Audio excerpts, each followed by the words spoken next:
স্বাগত আন্তর্জাতিক সংবাদে। শুরুতেই থাকছে সংবাদ শিরোনাম। নাগর্নো কারাবাখে সিরিয়া থেকে ভাড়াটে সেনা পাঠাচ্ছে তুরস্ক। আর্মেনিয়া আজারবাইজান যুদ্ধে রূপকার এরদোগান, বললেন আসাদ। আবারও সামরিক শক্তি বাড়াচ্ছে ভারত, এবার রাশিয়া থেকে আনছে 110টি ফাইটার জেট। বিক্ষোভে অচল কিরগিজস্তান। আজারবাইজানের প্রেসিডেন্টকে সমর্থন জানিয়ে রুহানির ফোন। ইসরায়েলের সব স্থানে আমরা হামলা চালাতে সক্ষম, ফিলিস্তিনি নেতা জিওদা। ইমরানের নেতৃত্বে ভুল পথে পাকিস্তান। 80 কোটি পাউন্ডের স্বর্ণ ফেরত পাচ্ছে ভেনিজুয়েলা। করোনায় রানীর 550 মিলিয়ন ক্ষতি। দর্শক, এখন জানিয়ে দিব বিস্তারিত। সিরিয়ার প্রেসিডেন্ট বাশার আল আসাদ বলেছেন, তুরস্কের president Recep Tayyip Erdogan Syria থেকে কারাবাখে মিলিশিয়া পাঠাচ্ছে। তুরস্কের প্রেসিডেন্ট রিসেপ তাইয়েপ এরদোগান আর্মেনীয় ও আজারবাইজান যুদ্ধের প্রধান উস্কানিদাতা হিসাবে অভিহিত করেছেন সিরিয়ার প্রেসিডেন্ট বাশার আল আসাদ। নাগর্নো কারাবাখ নিয়ে 25 বছরের বেশি সময় ধরে প্রতিবেশী দুই দেশ রক্তক্ষয়ী যুদ্ধে জড়িয়েছে। মঙ্গলবার রাশিয়ার সংবাদ সংস্থা RIA কে সাক্ষাৎকারে প্রেসিডেন্ট আসাদ একথা বলেন। এ সময় আসাদ দাবি করেন, সিরিয়া থেকে যোদ্ধাদের সংঘাতপূর্ণ এলাকায় পাঠানো হয়েছে। তবে নাগর্নো কারাবাখে যুদ্ধে জড়ানোর বিষয়ে তুরস্ক অস্বীকার করে আসছে। আন্তর্জাতিক আইন অনুযায়ী এ অঞ্চলটি আজারবাইজানের হলেও জাতিগত আর্মেনিয়ারা অঞ্চলটি শাসন করছে। তবে আন্তর্জাতিকভাবে কোনো দেশেই এটি স্বীকৃতি দেয়নি। রাশিয়ার গণমাধ্যমে দেওয়া সাক্ষাৎকারে আসাদ বলেন, তিনি নাগর্নো কারাবাখে আজারবাইজান ও আর্মেনিয়ার মধ্যে সাম্প্রতিক সংঘাতের রূপকার ও উস্কানিদাতা। ফ্রান্সের প্রেসিডেন্ট ইমানুয়েল মার্কো প্রথম এ অভিযোগ তুলে বলেছিলেন, তুরস্ক সিরিয়ার জঙ্গিদের সেখানে লড়াই করাতে পাঠাচ্ছে। তখনই অভিযোগ অস্বীকার করেছিল তুরস্ক ও আজারবাইজান। সিরিয়ার যোদ্ধারা আজারবাইজানের হয়ে লড়াই করছে, দামেস্ক এটি নিশ্চিত করতে পারবে বলে দাবি করেছে আসাদ। আর্মেনিয়া সাবেক সোভিয়েত দেশগুলোর সামরিক জোটের সদস্য। এই জোটের নেতৃত্বে রয়েছে রাশিয়া। আর্মেনিয়ার সঙ্গে বিরোধপূর্ণ সম্পর্ক থাকা তুরস্ক আজারবাইজানের ঘনিষ্ঠ মিত্র। ইয়েরেভানের পক্ষ থেকে অভিযোগ করা হয়েছে, কারাবাখে সংঘাতে আজারবাইজানকে শক্তিশালী করতে উত্তর সিরিয়া থেকে ভাড়াটে সেনা পাঠিয়েছে তুরস্ক। তবে আঙ্কারা এই অভিযোগ অস্বীকার করেছে। নাগর্নো কারাবাখ আজারবাইজানের ভেতরে হলেও আর্মেনীয় গোষ্ঠীর লোকজন অঞ্চলটি নিয়ন্ত্রণ করে আসছে। আর্মেনিয়া তাদের সমর্থন দিচ্ছে। 1988 থেকে 94 সাল পর্যন্ত যুদ্ধের মধ্যে দিয়ে অঞ্চলটি আজারবাইজান থেকে বিচ্ছিন্ন হলেও স্বাধীন দেশ হিসাবে এখনো কারো স্বীকৃতি পায়নি। ভারত চলতি বছরের শেষেই রাশিয়া থেকে 110টি অত্যাধুনিক ফাইটার জেটের অর্ডার দিতে যাচ্ছে।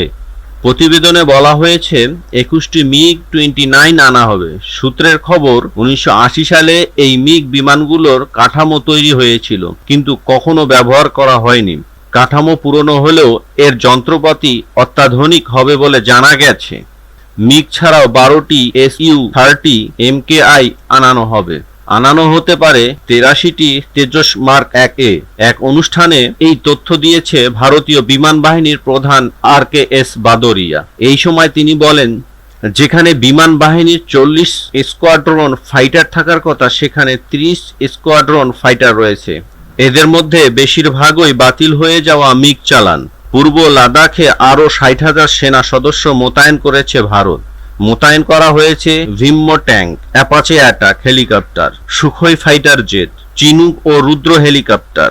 চীন সীমান্তে চলছে ভারতীয় সেনার কড়া নজরদারি। বাদরিয়া আরও জানান, ভারত চীন সীমান্ত সংঘাতের সময় এমন পরিস্থিতি তৈরি হয়নি যেখানে এয়ার স্ট্রাইক চালাবে বিমান বাহিনী। তবে বিমান বাহিনী তৈরি যে কোনো সময় এয়ার স্ট্রাইকের জন্য। তিনি বলেন, সীমান্তে চীনের আগ্রাসী মনোভাব ও দখলদারির স্বভাব ভারত সুনিপুণ দক্ষতায় রুখে দিয়েছে। ভারতীয় সেনা ও বিমান বাহিনীর কড়া নজরদারিতে এগুতে সাহস পায়নি চীন। এদিকে সামরিক শক্তিতে চীন পাকিস্তানকে টেক্কা দিয়ে এগিয়ে যেতে চলেছে ভারত। সম্পূর্ণ দেশীয় পদ্ধতিতে তৈরি 5th জেন ফাইটার জেটের ইঞ্জিন পেতে চলেছে দেশটির বিমান বাহিনী। ইতিমধ্যে এই ইঞ্জিন তৈরির কাজ শুরু করে দিয়েছে ভারতের প্রতিরক্ষা গবেষক সংস্থা DRDO। কিরগিজস্তানের বিরোধী দলের সহিংস ব্যাপক বিক্ষোভের মুখে দেশটির প্রধানমন্ত্রী কুবাতবেক বরনভ পদত্যাগ করেছেন। মঙ্গলবার বিরোধীরা বিক্ষোভের এক পর্যায়ে জাতীয় সংসদ ভবন, প্রেসিডেন্ট প্রাসাদ ও প্রধান নিরাপত্তা ভবন দখল করে নেয় এবং নির্বাচন কমিশনকে সদ্য সমাপ্ত সংসদ নির্বাচনের ফলাফল বাতিল করতে বাধ্য করে। এ অবস্থা প্রধানমন্ত্রীর কুবাতবেক ক্ষমতা থেকে সরে দাঁড়ান। তার পদত্যাগের খবর কিরগিজস্তানের সংসদ প্রেস সার্ভিস সর্বপ্রথম প্রচার করে। খবরে জানানো হয়, সংসদের পক্ষ থেকে বিরোধী রাজনৈতিক সাদির ঝাপারভোকে প্রধানমন্ত্রী হিসাবে নিয়োগ দেওয়া হয়েছে। তিনি ভারপ্রাপ্ত প্রধানমন্ত্রী হিসেবে দায়িত্ব পালন করবেন। এর আগে রবিবার অনুষ্ঠিত নির্বাচনের ফলাফল প্রত্যাখ্যান করে বিক্ষোভ শুরু করে বিরোধীরা। তারা নির্বাচনে ব্যাপক কারচুপির অভিযোগ করেছে। ব্যাপক বিক্ষোভের মুখে প্রেসিডেন্ট সুরনবাই জিনবেকভ আত্মগোপনে চলে গেছেন। সোমবার থেকে শুরু হওয়া বিক্ষোভের এক পর্যায়ে বিরোধীরা সাবেক প্রেসিডেন্ট আলমাতাসবেক আতামবায়েভকে কারাগার থেকে মুক্তি দেয়।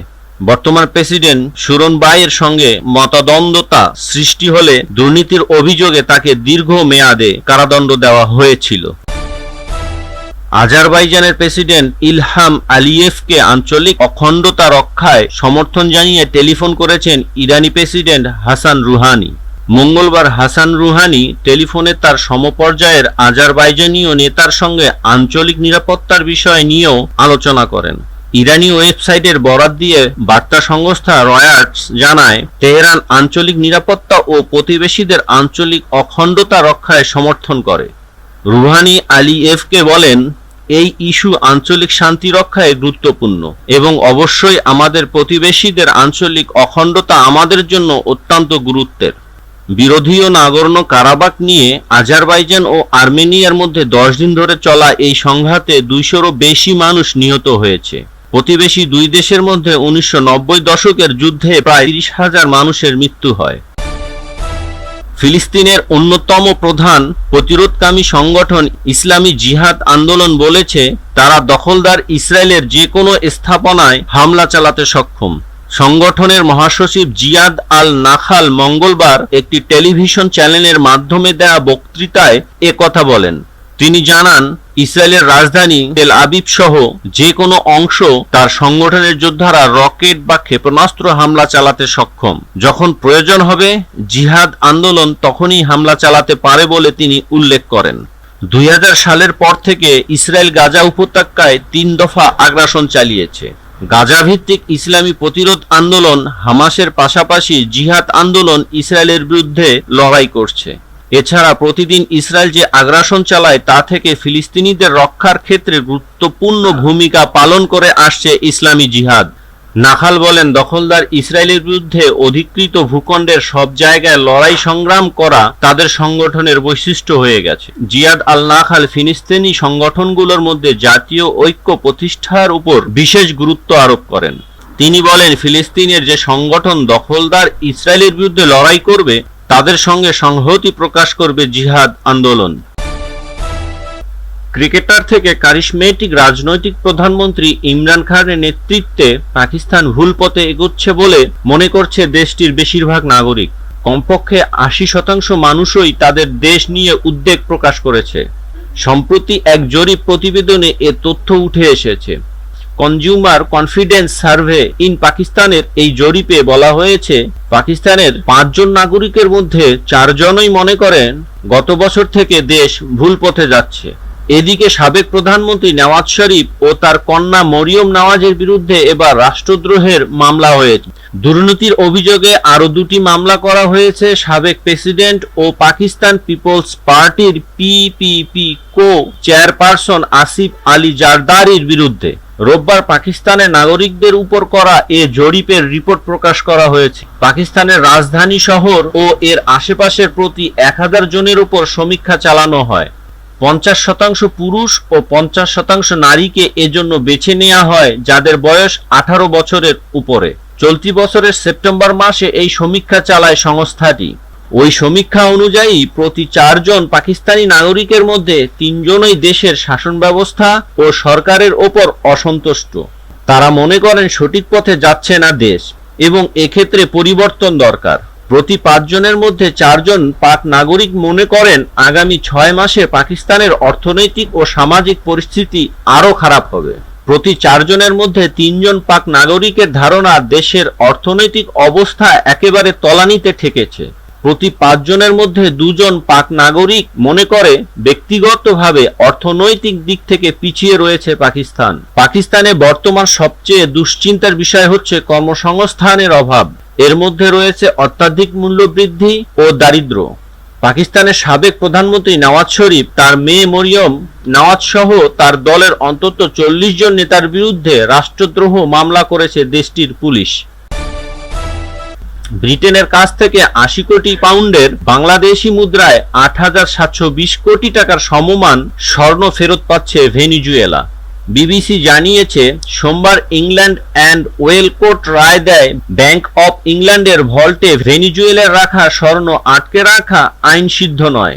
এ স্বর্ণ ভেনিজুয়েলাকে ফেরত দেওয়ার নির্দেশ দেন আদালত। বিবিসি জানিয়েছে সোমবার ইংল্যান্ড অ্যান্ড ওয়েলস কোর্ট রায় দেয় ব্যাংক অফ ইংল্যান্ডের ভল্টে ভেনিজুয়েলার রাখা স্বর্ণ আটকে রাখা আইন সিদ্ধ নয়। এ স্বর্ণ ভেনিজুয়েলাকে ফেরত দেওয়ার নির্দেশ দেন আদালত। স্বর্ণ ছাড় দেয়ায় ভেনিজুয়েলার প্রেসিডেন্ট খুবই খুশি। ব্যাংক অফ ইংল্যান্ডের ভল্টে রাখা বিশাল পরিমাণ স্বর্ণ আটকে দিয়েছে ব্রিটেন। এইসব স্বর্ণ ফিরে পেতে আন্তর্জাতিক আদালতে মামলা করেন মাদুরো। ব্রিটেনের রানীর অঢেল ধন সম্পদের কথা সর্বজন বিদিত। এগুলোর মধ্যে রয়েছে 14টি শপিং সেন্টার ও বিনোদন কেন্দ্র। দ্য ইকোনমিস্ট এর খবরে দেশটির রাজকীয় সম্পত্তির দেখভাল করা প্রতিষ্ঠান ক্রাউন এস্টেটস গত 18 সেপ্টেম্বর জানিয়েছে সাম্প্রতিক সময়ে তাদের আর্থিক মূল্য কমে গেছে প্রায় 17%, যার ফলে 552.5 মিলিয়ন পাউন্ড সমমানের সম্পদ হারিয়েছে ব্রিটিশ রানী। 13.4 বিলিয়ন পাউন্ড সম্পত্তির মালিক ব্রিটেনের রানীর কাছে কয়েক মিলিয়ন হারানো হয়তো বড় কিছু নয়, কিন্তু বাজার পরিস্থিতি চিন্তা করলে এর ফলাফল ভয়াবহ।